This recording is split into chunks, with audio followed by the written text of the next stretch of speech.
Welcome back to my channel your online teacher Malayalam. ഇന്ന് കുറച്ച് tips ആയിട്ടാണ് വന്നിരിക്കുന്നത്. അതായത് നിങ്ങൾ എക്സാം എഴുതാൻ പോകുമ്പോൾ, പബ്ലിക് എക്സാം എഴുതാൻ പോകുന്ന ആരാണെങ്കിലും, 10, +1, +2 ആരാണെങ്കിലും അവരോടുള്ള കുറച്ച് എനിക്ക് പറയാനുള്ള, ഷെയർ ചെയ്യാനുള്ള കുറച്ച് ട്രിക്സും ടിപ്സും ആണ്. അപ്പോൾ ആൻസർ ഷീറ്റിൽ നമ്മൾ ശ്രദ്ധിക്കേണ്ട ഒരുപാട് കാര്യങ്ങളുണ്ട്. നമുക്കിപ്പോൾ 80 മാർക്കിൻ്റെ എല്ലാ ആൻസറും അറിയാമെങ്കിൽ പോലും നമ്മുടെ മാർക്ക് പോകാൻ ചാൻസ് ഉണ്ട് ഇങ്ങനെയുള്ള കാര്യങ്ങൾ ശ്രദ്ധിച്ചില്ലെങ്കിൽ.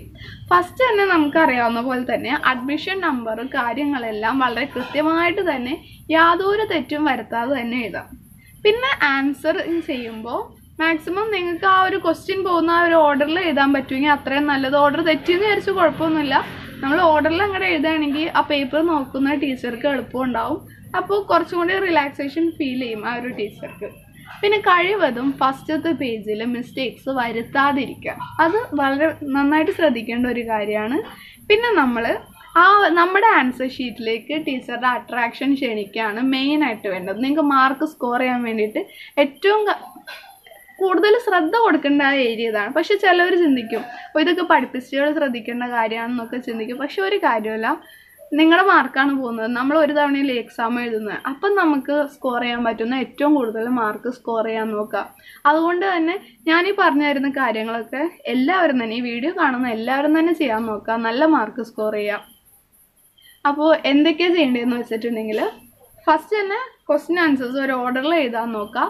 ഓരോ ആൻസർ കഴിയുമ്പോഴും ഒരു ലൈൻ വിടാം, സ്പേസ് വിടാം. അപ്പോൾ ലൈൻ ഉണ്ടെങ്കിൽ ലൈൻ, അല്ലെങ്കിൽ സ്പേസ് ആണെങ്കിൽ സ്പേസ്. ആ ഒരു സ്പേസ് വിട്ടിട്ട് നെക്സ്റ്റ് ആൻസർ ചെയ്താൽ, പിന്നെ സ്പേസ് വിടാം, നെക്സ്റ്റ് ആൻസർ ചെയ്താൽ. ആ ഒരൊറ്റ ലൈൻ മാത്രം നല്ല വൃത്തിക്ക് അത് അറേഞ്ച് ചെയ്തിരിക്കാൻ വേണ്ടിയിട്ടാണ്. എപ്പോഴും ബിഗിനിങ്ങിൽ തുടങ്ങാതെ ഇതാണ് മാർജിനെങ്കിൽ കുറച്ച് ഇങ്ങോട്ട് നീക്കി ആൻസർ ചെയ്ത് തുടങ്ങാം, എന്നിട്ട് ഇങ്ങനെ എഴുതാം. അങ്ങനെ എഴുതുകയാണെങ്കിൽ കുറച്ചും കൂടി അട്രാക്റ്റീവ് ആയിരിക്കും ആൻസർ ഷീറ്റ്.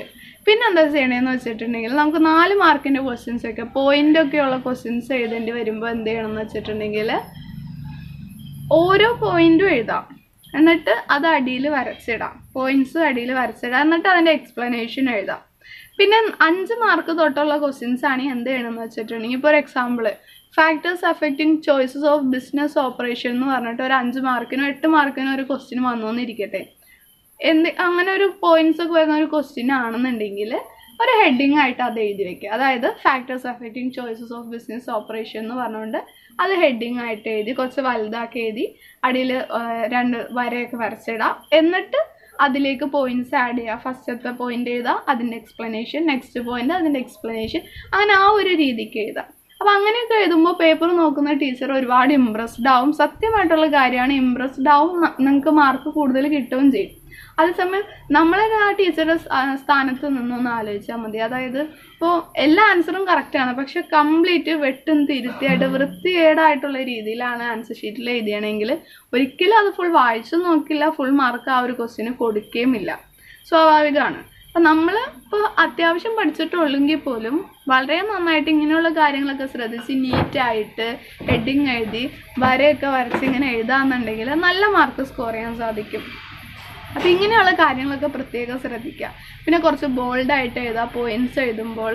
പിന്നെ 8 മാർക്കിൻ്റെ ക്വസ്റ്റ്യനൊക്കെ ആണെങ്കിൽ, ബിസിനസ് പോലെയുള്ള എക്സാംസിനൊക്കെ ആണെങ്കിൽ ഒരു കൺക്ലൂഷനൊക്കെ ആയിട്ട് അടിയിലൊരു പാരഗ്രാഫ് എഴുതാം. ഇപ്പോൾ ഡിഫറൻസസ് ഒക്കെ ചോദിക്കുകയാണെങ്കിൽ 2 ബോക്സ് വരച്ച് ഓരോ ലൈൻ വരച്ച് ഓരോ ഡിഫറൻസിനെയും തിരിച്ചൊക്കെ എഴുതാം. അങ്ങനെ വളരെ നീറ്റായിട്ട് ആൻസർ ഷീറ്റ് ശ്രദ്ധിക്കുകയാണെന്നുണ്ടെങ്കിൽ നല്ല മാർക്ക് സ്കോർ ചെയ്യാൻ സാധിക്കും.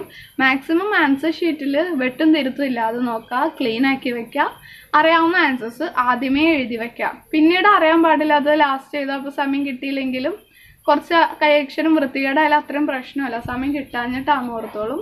പിന്നെ നിങ്ങൾക്ക് ചിലവർക്ക് പറ്റണമെന്നില്ല, എന്നാലും എന്താ ചെയ്യണമെന്ന് വെച്ചിട്ടുണ്ടെങ്കിൽ, കൂടുതൽ മാർക്കിൻ്റെ 8 മാർക്കിൻ്റെ 5 മാർക്കിൻ്റെ ഒക്കെ ക്വസ്റ്റ്യൻസ് ആദ്യം തന്നെ എഴുതാം. നിങ്ങൾ ഒരു പ്രാവശ്യം ട്രൈ ചെയ്തതിന് നിങ്ങൾക്ക് എന്തായാലും വ്യത്യാസം മനസ്സിലാകും. ആദ്യം തന്നെ എഴുതി കഴിയുമ്പോൾ പിന്നെ നമുക്ക് ഒരുപാട് സമയം അവസാനം ബാക്കിയുണ്ടാവും. എഴുതി കഴിഞ്ഞാലും സമയം ബാക്കിയുണ്ടാവും, ഉറപ്പുള്ള കാര്യമാണ്. ഇംഗ്ലീഷ്, ബിസിനസ് ഇതേപോലെയുള്ള വിഷയങ്ങളൊക്കെ ഇങ്ങനെ വേണം ചെയ്യാൻ. കൂടുതൽ മാർക്കിൻ്റെ ആദ്യം എഴുതാം, കുറവ് മാർക്ക് 2 മാർക്സ് 1 മാർക്സിൻ്റെയൊക്കെ വരുന്നത് ഏറ്റവും ലാസ്റ്റ് ചെയ്താൽ. അപ്പോൾ നിങ്ങൾക്ക് എല്ലാം എഴുതി കഴിഞ്ഞ് എല്ലാം ഒന്നും കൂടി നോക്കാനും എന്തെങ്കിലും അണ്ടർലൈൻ ചെയ്യാൻ വിട്ടുപോയിട്ടുണ്ടെങ്കിൽ അത് അണ്ടർലൈൻ ചെയ്യാനും ഒക്കെ അതിനും സമയം കിട്ടും. അപ്പോൾ ഇത്രയും കാര്യങ്ങൾ എല്ലാവരും ആൻസർ ഷീറ്റിൽ ശ്രദ്ധിക്കുകയാണെന്നുണ്ടെങ്കിൽ നല്ല മാർക്ക് സ്കോർ ചെയ്യാൻ പറ്റും, ഉറപ്പാണ്. അപ്പോൾ എക്സാം എഴുതുന്ന എല്ലാവർക്കും ഓൾ ദ ബെസ്റ്റ്.